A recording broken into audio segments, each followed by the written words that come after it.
Here's what I think's going on here. So, I mean, this is potentially some good news. And that's something we've been lacking. A lot of fear mongering with good reason in some ways, in the sense that we are trying to prepare people for the worst. But fear mongering for the sake of fear mongering just really ticks me off and it drives me crazy. But that's another story. With this particular storm, though, this is the one that everybody knows has the potential to be the big one. I mean, it does. I mean, that's a term that we don't like to use. But I mean, let's be honest. It was 180 miles an hour yesterday. Yeah. And everybody saw that and was completely freaking out with good reason, because it was one of the strongest hurricanes we've ever seen, and certainly the strongest one ever coming directly for the Bay Area. But today, the Hurricane Center, even in their advisory, said, we're forecasting Cat 3 at landfall. We're on the high end of the intensity guidance. In other words, the models have been showing a little bit weaker. That trough that I've been yelling about for the last 3 or 4 days. Weak enough to make it a Cat 2 at landfall, or still a low Cat 3?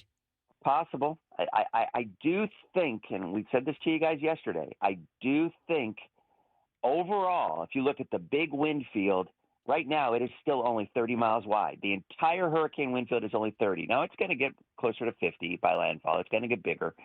But in that 50-mile area, I would argue 45 of that is going to be winds of 65 to 90 miles an hour gusts. I really, truly believe the overall area, the big area, is going to be much lower wind relative to that center, and it's why I keep preaching why the center is important. Two things, and I'll talk about that in a second, but right around that center, right around that eye wall, you're going to have winds of Category 3 and sustained Category 3. And I used this description yesterday, and I think it's valid. In that 5 to 7 mile area, it's going to be like a tornado. There's going to be a lot of wind, extreme wind, wherever that center goes, and probably just to the north of where that center is.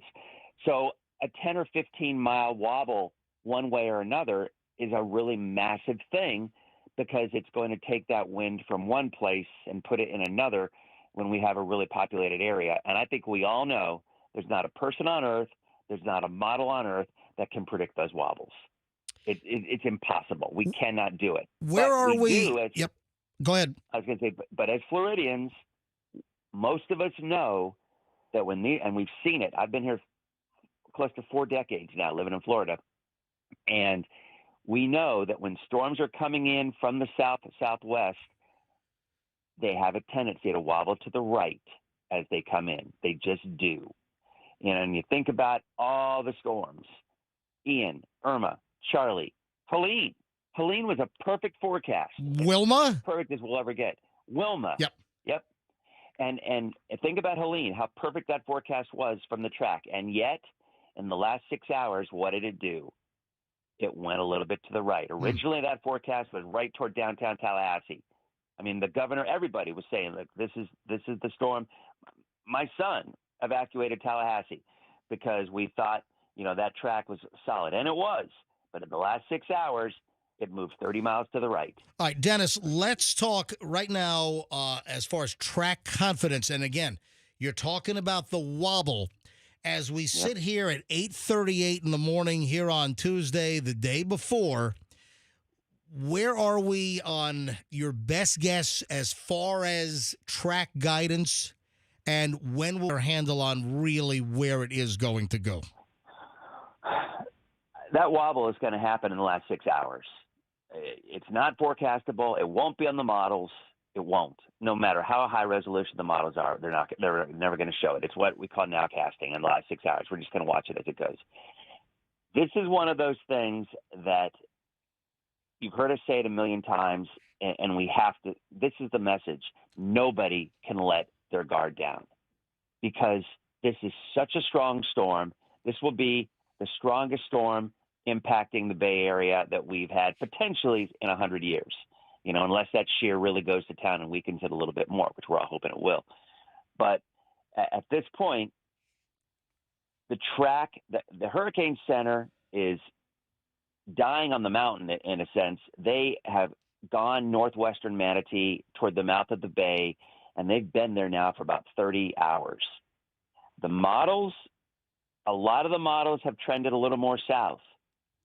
and they acknowledge that in their discussion, but they believe that Northwest Manatee track is right on the money. Now, between you and me, by the way, I agree with this philosophy. There's a part of me that wonders if they don't want to have any kind of a message that might send to the people in the Tampa Bay area that, well, no, maybe this might be a little more to the south, and that might cause people to say, well, you know what, maybe we're not going to evacuate if it's going to go south. And at the end of the day, that is the right message, because I'll say it again, these wobbles and little subtle changes are impossible to predict. Everybody gets fixated on where is the actual center going to go. And in this particular storm, it does matter, because I've already said that 5 to 7 mile area right on the northern eye wall is going to be where most of the extreme winds are going to be. But I just don't think they're willing to take a chance to say, well, we think it might be 10 miles south, and that's going to send a message if you live in northern Pinellas or central Pinellas or northern Hillsborough, well, the worst is going to be to the south. So we're just not going to leave. And we're talking a lot about wind. We're not talking about surge. And that always is the bigger threat. You're going to have, we've said it a million times, you hide from the wind, you run from the water. And most people, if they live away from the surge, are probably going to be okay. That extreme wind area that is going to see winds 110, 120 miles an hour in a very small area. But overall, the larger threat is along the coast and how high that water goes. But yet again, it still boils down to that exact track, because wherever that eye crosses, that point in 20, 30 miles south is where the extreme surge will be. There will be some surge north of it, by the way. I mean, I know, everybody keeps saying, myself included, north of that line, you're going to have an offshore flow and the winds are going to blow offshore. That is true, but not 5 or 10 miles. 5 or 10 miles north, you're still going to have water coming in with that surge. It won't be like areas point to the south, but it's still going to be some water. And the bay complicates that. Question for you. I know you said wind isn't the thing to focus on, but, it is obviously partially. But, Dennis, imagine we dropped a pin somewhere along the west coast of Florida. Can you ration for that person living in that house where that pin is dropped and that 5 mile, center of the storm, the most dangerous part, passes over them? How long from the point at which those hurricane force winds begin until they've passed? That's a great question. The late evening is when the leading edge of the hurricane wind, I would say probably it's a small storm. Remember, it's a small storm.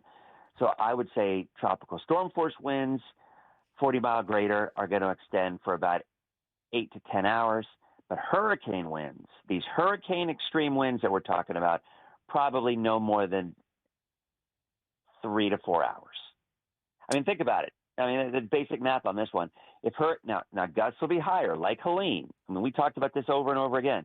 We kept saying we will not get hurricane-sustained winds in the Bay Area. We didn't with Helene because it was too far offshore. If hurricane winds extend, let's say 50 miles out, I think that's probably high. I think it's probably closer to 45. Right now, it's only 30, by the way. But let's say it's 50 by the time it's approaching our area. If this storm is moving 10 miles an hour, that's 5 hours, because the bottom half of this thing, and I am very confident about this, when you look at the radar picture, when this thing's making landfall, it's going to look like a hurricane's been cut in half. The northern half of this eye wall is going to be where all the heavy rain is and some of the strong gusty winds. But the southern eye wall is going to look like it's gone because of that shear that's going to be beating this thing up by then. Let's talk again about the eye.